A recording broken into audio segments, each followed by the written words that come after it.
আজিও মই হিমন্ত বিশ্ব শৰ্মাৰ প্ৰেছ মিট চালো আৰু জুবিন গাৰ্গ ন্যায় সন্দৰ্ভত তেখেতে যিখিনি কথা কৈছে সেইখিনি সম্পূৰ্ণ যে ৰাজনৈতিক বক্তব্য টাইপ হৈছে এই কথাটো মানে বুদ্ধিজীৱী মহলৰ পৰা আদি কৰি ৰাইজে ইতিমধ্যে বুজি উঠিছে।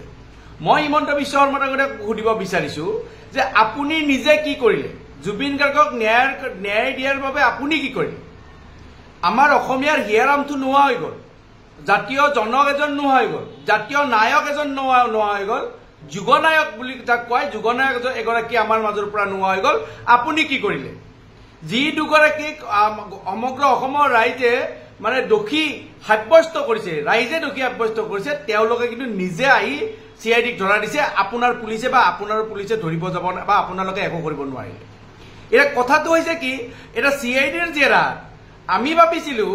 যে CIDৰ জেৰাত মানে পুথি খলিয়নাৰ লগতে ৰৌ বৰালিবিলাক ধৰা পৰিব, কেঁচু কাণ্ডতে সাপ ওলাব। কিন্তু আপোনালোকৰ CIDৰ যিবিলাক মানে সুধিব লাগিছিল বা যাক মানে যাৰ ওপৰত মানুহৰ সন্দেহ থাকিব পাৰে এইবিলাক ব্যক্তিতকৈ আপোনাৰ লাইনটো বেলেগ ফালে গৈ আছে।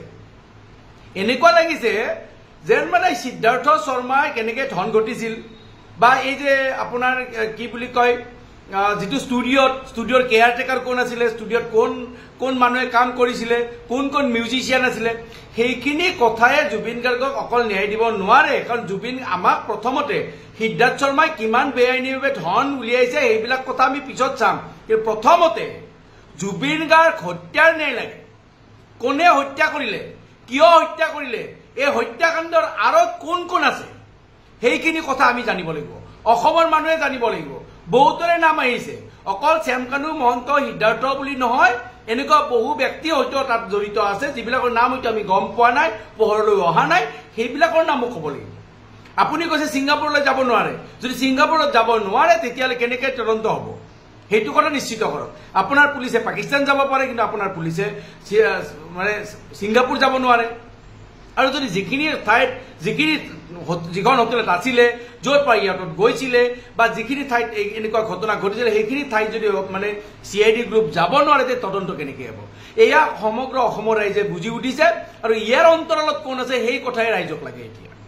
বহুতে কৈছে গল্ডেন থ্ৰেড অফ আছাম, আপোনাৰ পত্নীৰ নামত যি এটা company golden thread of Assam, আৰু সেই গল্ডেন থ্ৰেড অফ আছামে তাত যি মানে নৰ্থ ইষ্ট ফেষ্টিভেল ইণ্ডিয়াৰ যি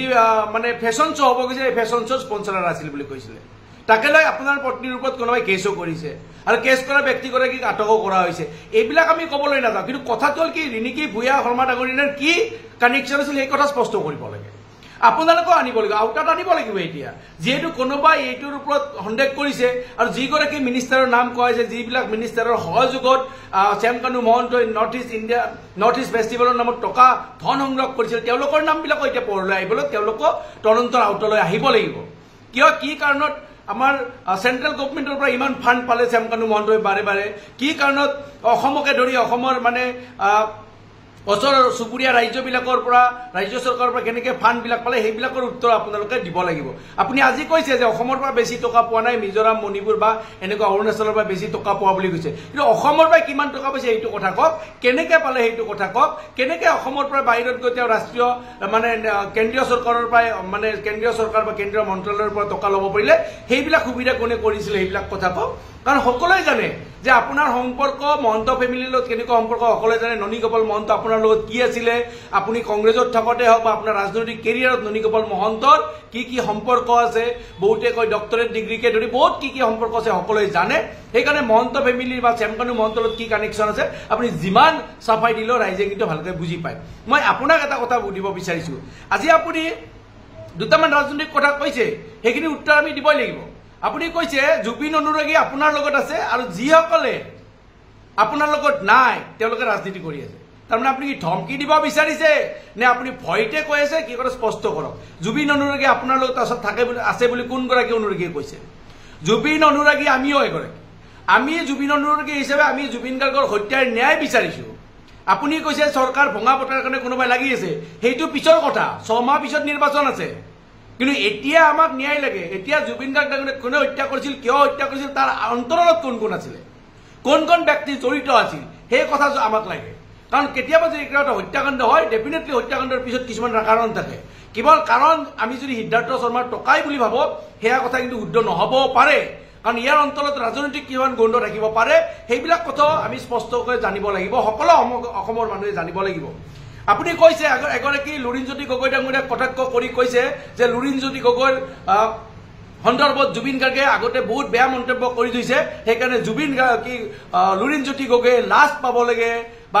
লুৰিণজ্যোতি গগৈৰ ৰাস্তা নাই জুবিন গাৰ্গৰ ন্যায়ৰ বিচাৰি বা জুবিন গাৰ্গৰ বিষয়ে কোৱাৰ কথাৰ ৰাস্তা নাই এতিয়া মই যদি কওঁ যে জুবিন গাৰ্গে জীৱিত অৱস্থাত আপোনালোকৰ এগেইনষ্টত কি কৈছিল তেতিয়া আপোনালোকৰ কি লাজ আছে নে ৰাস্তা নাই নে কি আপোনালোকৰ সেইটো কথা আপুনি স্পষ্ট কৰিব হিমন্ত বিশ্ব শৰ্মা ডাঙৰীয়া আপুনি নিৰ্লজ্জ বুলি আপোনাক সকলোৱে জানে মই আপোনাক ক'ব বিচাৰিছো যে জুবিন গাৰ্গ ডাঙৰীয়া আপুনি এবাৰ মাজতে কৈছিলে যে বহাগ বিহু ৰঙালী বিহু মানে ফিক্স আপুনি ডেট ধৰিছিলে এইকেইটা ডেটৰ ভিতৰত ৰঙালী বিহু কৰিব লাগিব নহ'লে আমি কৰিবলৈ নিদিওঁ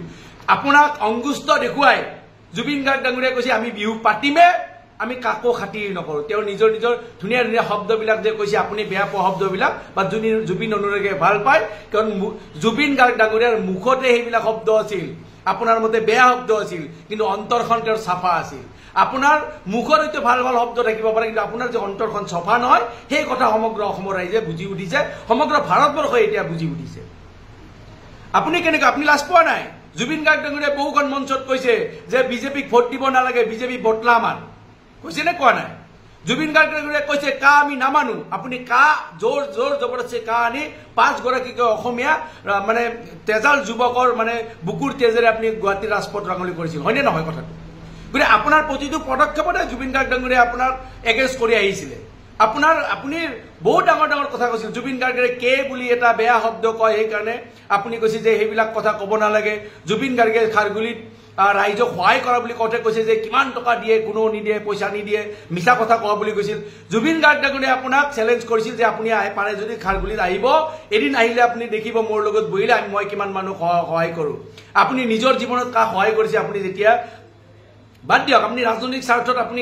ইনভেষ্ট কৰিছে এইটো বেলেগ কথা কিন্তু আপুনি কাক সহায় কৰিছে এইটো কথা কয় এজন মানুহক যদি আপুনি নিজৰ 1 টকা সহায় কৰিছে আপোনাকো আমি দেখিছো কংগ্ৰেছৰ দিনৰ পৰা বিজেপিৰ দিনৰ পৰা আপুনি পকেটৰ পৰা কেই টকা উলিয়াই কাক দিছে আমিও দেখা পাইছো এইবিলাক ৰাজনৈতিক স্বাৰ্থত আপুনি বহুত খৰচ কৰিছে বেলেগৰ দ্বাৰাই খৰচ কৰিছে এইবিলাক বেলেগ কথা এইবিলাক ইনভেষ্ট কৰিছে কিন্তু আপুনি কাকো সহায় কৰা নাই আজিলৈকে কাকো 1 টকাই দিও আপুনি কোনো এটা দুখীয়া মানুহ সহায় কৰা নাই বৰঞ্চ আপুনি দুখীয়া মানুহ সাধাৰণ ৰাইজক কিমান ক্ষতি কৰিছে বহু মানুহে সময়ে কৈ আহিছে গতিকে আমি বহুত দূৰলৈকে গুচি নাযাওঁ মানৱেন্দ্ৰ শৰ্মা হত্যাৰ গোচৰত কোন আছিল এইবিলাক ক'বলৈ নাযাওঁ কাৰ হোষ্টেলত পিস্তল পাইছিলে এইবিলাক কথা ক'ব নাযাওঁ কিন্তু আপুনি যেনেকৈ লুৰিণজ্যোতি গগৈক কৈছিল যে লাজ নাই বা আপুনি যেনেকৈ কৈছে যে অজয় ফুকনে আহতে কৈছিল অজয় ফুকনৰ বিষয়ে জুবিন গাৰ্গে কি কৈছিল তাতকৈ মই কওঁ আপোনালোকৰ এগেইনষ্টে বিজেপিৰ এগেইনষ্টে আমাৰ জুবিন গাৰ্গ ডাঙৰীয়াই বহুত কথা কৈ গৈছে আপোনাৰ এগৰাকী কেবিনেট মন্ত্ৰী আপোনাৰ সৌহাৰ্দ স্বৰূপ জয়ন্ত মল্ল বৰুৱাক জুবিন গাৰ্গ ডাঙৰীয়াই গৰু বুলি কৈছিল মস্ত গৰু একোই নাজানে বুলি কৈছিলে গতিকে সেইকাৰণে কৈছো হিমন্ত বিশ্ব শৰ্মা ডাঙৰীয়া জুবিন গাৰ্গে জীৱিত কালত ইমান বেয়াকৈ আপোনালোকক কৈছে ইমান বেয়াকৈ আপোনালোকক কটাক্ষ কৰিছে বিজেপি দলক আপোনালোকৰ কৰ্মকাণ্ডক অসমীয়াৰ এগেইনষ্টে আপোনালোকে যিবিলাক কাম কৰিছে এই কৰ্মকাণ্ডক জুবিন গাৰ্গ ডাঙৰীয়াই যিমান মানে কটাক্ষ কৰিছিল সেইবিলাক যদি আপুনি শুনিছে তেতিয়ালে মই কওঁ আপোনাৰো লাজ নাই নে আপোনাৰ ৰাস্তা নাই সেইকাৰণে আপুনি ওলাই আহিছে সেইকাৰণে কৈছো বেছি মানে ভেকশন কৰিব নালাগে স্পষ্টকৈ কওক স্পষ্টকৈ ন্যায় কৰে যদি ন্যায় কৰক আৰু এটা কথা হিমন্ত বিশ্ব শৰ্মা ডাঙৰীয়া আপুনি মানি ল'ব যে আপোনাৰ শাসন কালত আপুনি মুখ্যমন্ত্ৰী হৈ থকা সময়ত অসমবাসীয়ে অসমৰ হিয়াৰামটো অসমৰ কলিজাৰ টুকুৰা অসমৰ জাতীয় নায়ক যুগনায়ক এগৰাকীক হেৰুৱাই পেলাইছে তাৰ মানে আপোনাৰ চৰকাৰখনে এই জাতীয় নায়ক গৰাকীক সুৰক্ষা দিব নোৱাৰিলে ৰক্ষণাবেক্ষণ দিব নোৱাৰিলে নে আপোনালোকে ইচ্ছাকৃতভাৱে তেওঁক সুৰক্ষা নিদিলে সেই কথা হিমন্ত বিশ্ব শৰ্মা ডাঙৰীয়াই স্পষ্ট কৰিব লাগিব কিয়নো জাতীয় নায়ক এগৰাকীক